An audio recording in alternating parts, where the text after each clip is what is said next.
오늘 선관위 발표가 하나 더 있었습니다. 일단 선관위는 대선 당일, 그러니까 3월 9일 확진자도 일반 유권자와 같은 방법, 그러니까 직접 투표함에 투표지를 넣도록 결정을 했습니다. 그럼에도 여전히 논란거리들이 있습니다. 아까 투표는 어떻게 가져갔냐면 봉투에다가 10명 한 번에 가져가가지고 어떻게 할 거야 하니까 자기가 이제 봉투에다 담아서 넣는데요. 그럼 이게 비밀 투표예요, 반장 투표예요 이게? 지금 저희 뭐 하는 게 아니라요. 가가지고 제가 인터넷에서 이거 투표하면 됩니다. 그대로 넣는 투표가 어딨냐고요, 세상에. 확진자분들께서는 6시 이후에 일반 선거인 투표가 모두 마감된 다음에 투표를 하실 수 있기 때문에 일반 선거인 투표를 마무리하는 것이 가장 지금 불편을 최소화할 수 있는 길이다. 그런 쪽에 역량을 집중하려고 하고 있습니다. 이제 중요한 건 이제 방지책이고 앞으로가 더 중요한데 문제는 여전히 좀 허점들이 좀 있는 것 같아요. 이도 변호사님. 사전투표 때, 확진자 사전투표 때 신분을 본인이 확인한 다음에 발길을 돌린 확진자 혹은 이 투표소 못 믿겠는데 하고 투표를 하지 않은 일부 확진자들이 3월 9일 대선 당일에 본투표가 허락되지 않는다. 이 얘기가 나와서 좀 여러 얘기들이 좀 나오고 있거든요. 예.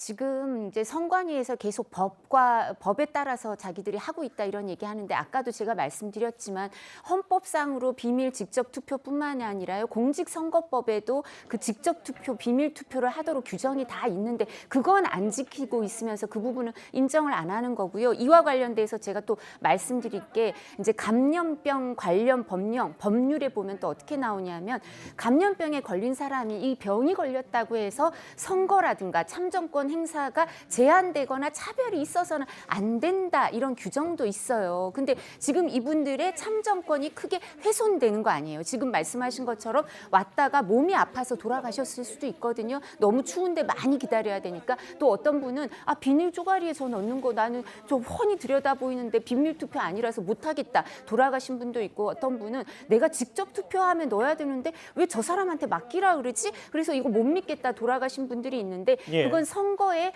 무능한 선관위의 부실한 선거 관리 때문입니다. 정부와 선관위의 부실한 선거 관리 때문이면 이 부분은 정부와 선관위가 책임지고 이분들이 참정권을 행사하게 지금 법률에 규정돼 있다 그랬잖아요. 규정돼 있는 대로 이분들의 참정권을 보장하는 본투표가 반드시 있어야 되지 이거 없으면 지금 선관위랑 다 고발돼 있거든요. 이분들 선거 끝나고 다 처벌받을 가능성이 있고요.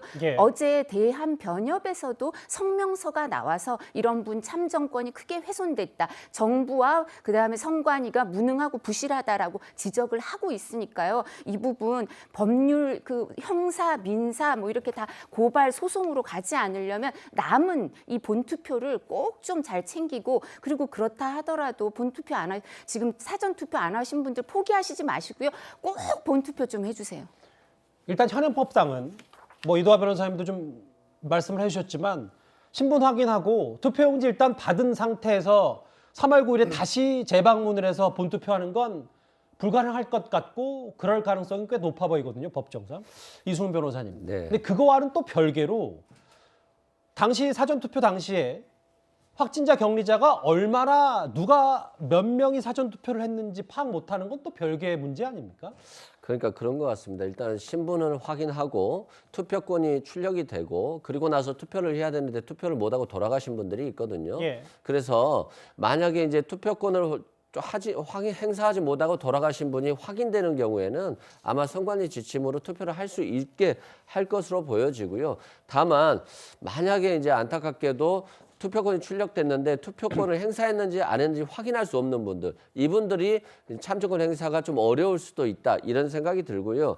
그럼에도 불구하고 선관위는 이제 남은 이틀 동안 투표권을 행사한 분과 행사하지 않은 분에 대해서 확인이 가능하다라고 한다면 철저히 확인을 해서 소중한 한 표, 그게 한 분, 두 분이라 할지라도 그 투표권이 충분히 행사될 수 있도록 대책을 마련하고 사실관계를 확인하는 것이 바람직한 어떤 선관위의 자세다 이렇게 생각됩니다. 그러니까 발길 돌린 유권자들, 사전투표 나섰던 확진자분들, 이분들 전수조사 빨리 해서 어떻게 현황 파악부터 하는 게 지금 선관위 급선무겠네요. 네, 그 말씀하시는 그렇습니다. 거죠? 네.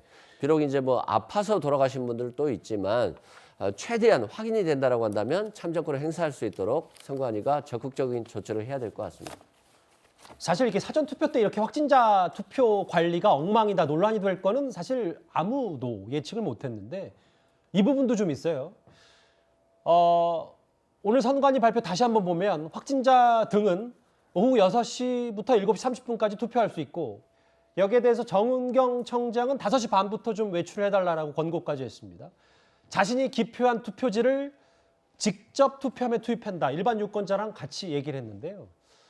근데 이게 지금 물론 뭐 제가 방송 전에 속보까지 접했습니다만 경찰 병력 7만 명까지 투입한다라는 얘기도 있었는데 구자영 차장.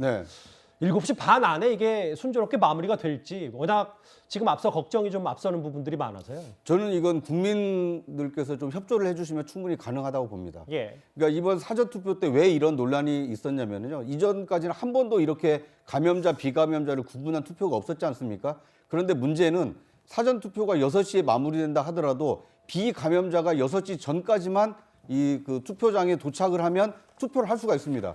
그런데 이제 신원 확인해서 투표를 하는 행위까지 마치려면 적어도 1, 20분, 늦게는 3, 40분까지 더 소요가 될 수가 있거든요. 예. 그러다 보니까 6시부터 7시 반까지 이 확진자 또는 격리자가 투표를 하려고 해도 비감염자들이 투표가 아직 안 끝났는데 이 투표를 할 수는 없는 거 아닙니까? 예. 그러니까 9일 본투표의 경우에는 비감염 유권자들께서 조금이면 일찍 그 투표장에 가셔서 6시 이전에 투표를 다 마무리를 해주시고 6시가 되면 이 확진자나 격리자들이 그 투표를 바로 시작할 수 있게 조금 비감염자 유권자들께서 투표를 먼저 해주시는 이 협조만으로도 충분히 이 투표를 그 원활하게 할 수 있지 않을까 하는 생각이 듭니다. 예. 근데 지금 자막에도 나오는데 매일매일 신규 확진자가 대략 20여만 명씩 나오고 있고 여기에 뭐 격리자 혹은 그 확진자 포함해서 글쎄 5, 60만 명이 넘는 그 확진자들이 다시 본투표에 참석을 한다면 7시 반 투표 마무리도 쉽지 않다라는 예측도 좀 동시에 나오고 있어서요. 하여튼 선관위의 어깨가 더 무거워졌는데 무능 논란, 부실 선거 논란은 여전합니다. 예, 이 주제는 여기서 저희가 이 얘기까지 정리를 좀 해보도록 하겠습니다.